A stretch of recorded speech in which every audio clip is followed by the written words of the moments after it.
Welcome to Subramani. Some of the changes which are happening in India are happening very quietly and like what a research report says, in the background kind of a thing, that we will have 8 crore people with the net worth, with incomes in excess of rupees 20 lakhs a year, right? That makes us really rich. By 2030 we will have more consumers in India with the affluence of Europe than what Europe has as of today.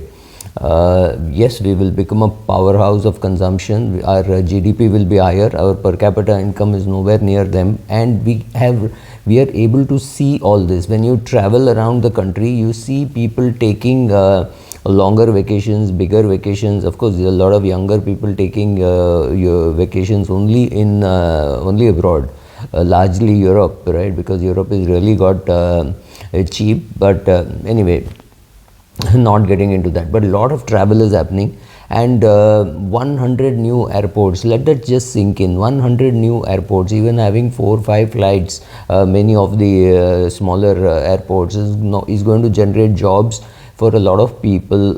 It's going to create jobs for Ola and Uber drivers. It is going to create jobs for auto rickshaw drivers.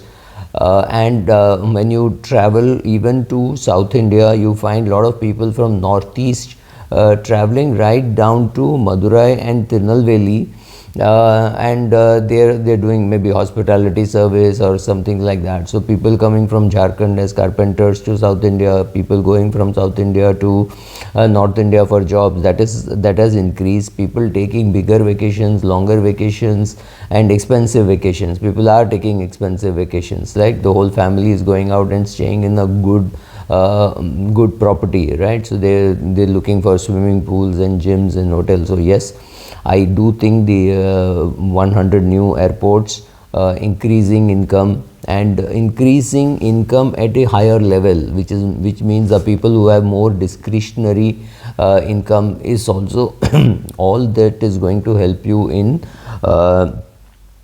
creating jobs at the lower end for not very educated people. Look, the software engineers are anyway employed in software, but here we are talking of people who barely managed graduation, but they are also getting jobs in airports, in aircrafts, not just the airline industry, but the hotel industry. There is the service industry, which is taking people around, guides and all those people. A tremendous amount of impact will be there, and we are nowhere near our pre-COVID levels of tourist arrival. So I do think that the tourism industry is going to have a great time. So if you see shares of Thomas Cook, Mahindra Holiday Resorts, Indigo, maybe Indian Hotels, I'm sure some more listing will happen for more airlines, right? Akash Airlines and all that will come. So all that is the whole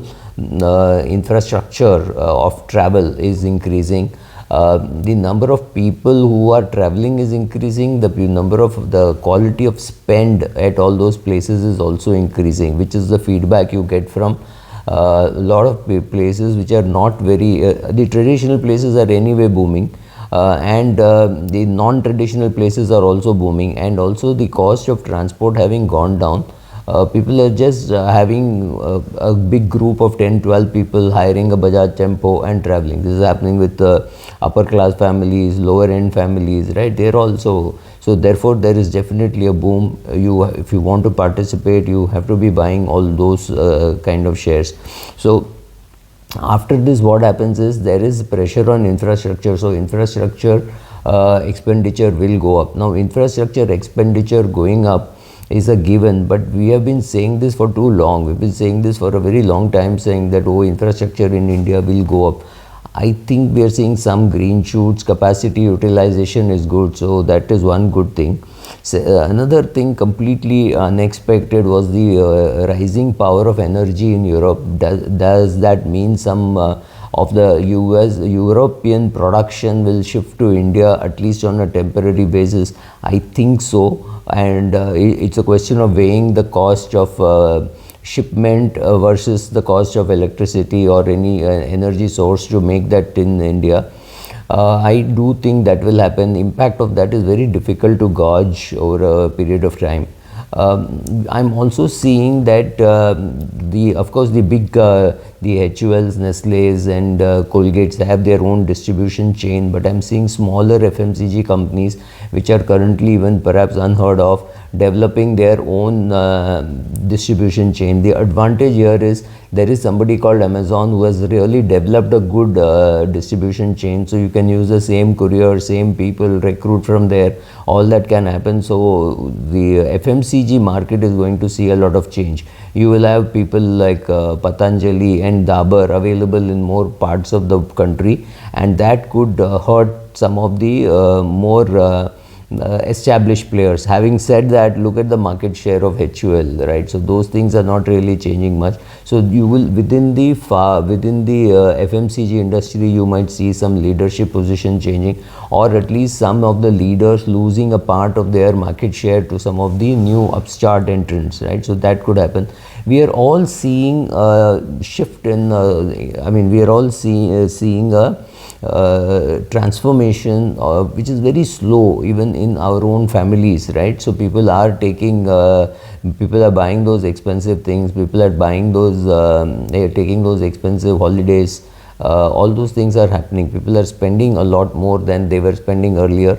The fact that their children are earning extremely well makes them very comfortable. Having said this, I am not here to say that whole of India is booming. There is one part of India which is booming and one part of India which is aspirational, which might just take to anything to get all those things, right? They may not have the patience. So yes, you're going to be worried. You have to be worried about a social order. There could be a problem. There is no reason why a poor man in Delhi or Bombay is not going to be not going to think the shortcut to riches is to kill and acquire, right? So which is happening in the US is very likely to happen in India.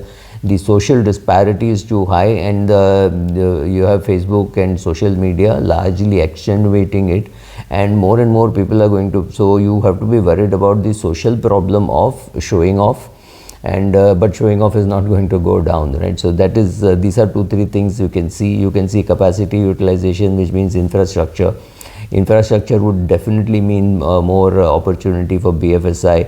You can already see the green shoots in borrowing which is happening, which is obviously going to impact your credit rating and your banking sector.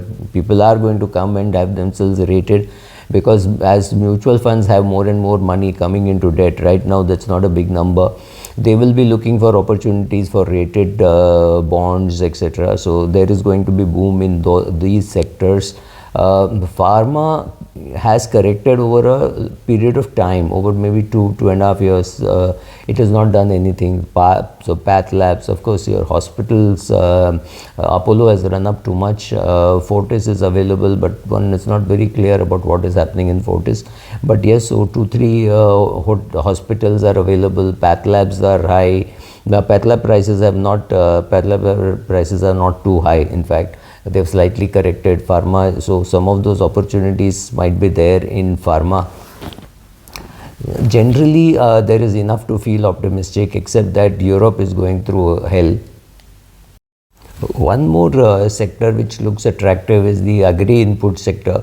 You have companies which are in agri-chemical, which includes both fertilizer, pesticide, that is likely to boom. If with more educated people coming, there can be a shift to using better quality of fertilizer which don't harm the soil as much, right? So there is always this fear that you can use one particular kind of fertilizer and show quick results, but with a more intelligent farmer, with more information available to him or her, chances are they will shift to better quality of fertilizer. So that's another opportunity which is happening. Infrastructure opportunity is happening. So all these creating jobs at the lowest end would mean more SIPs coming from there, more lower end consumption and higher end consumption, because of the increasing numbers of people in the 20 lakh plus income bracket. So with all this happening, there is enough reason to be optimistic, but the worry is what is happening in Europe with energy prices going through the roof. UK, Germany, etc. are not likely to be big consumers of some of our exports may get hit. some software exports may get hit if those countries are not going to do very well. US is talking about a recession, but one is not very clear about US recession. And I think the rate hike is overplayed even in the US. So if the next hike is not 0.75, it is 0.25, then the market is going to say, okay, that was a big talk, but nothing terrible is going to happen. Or if it is going to happen, it's already there in the price. So if the price hike, if the interest rate hike is over in US and it is over in Europe, and Europe has also gone up, gone up with the interest rates, then the markets will now start reacting, hoping for the next cuts to happen.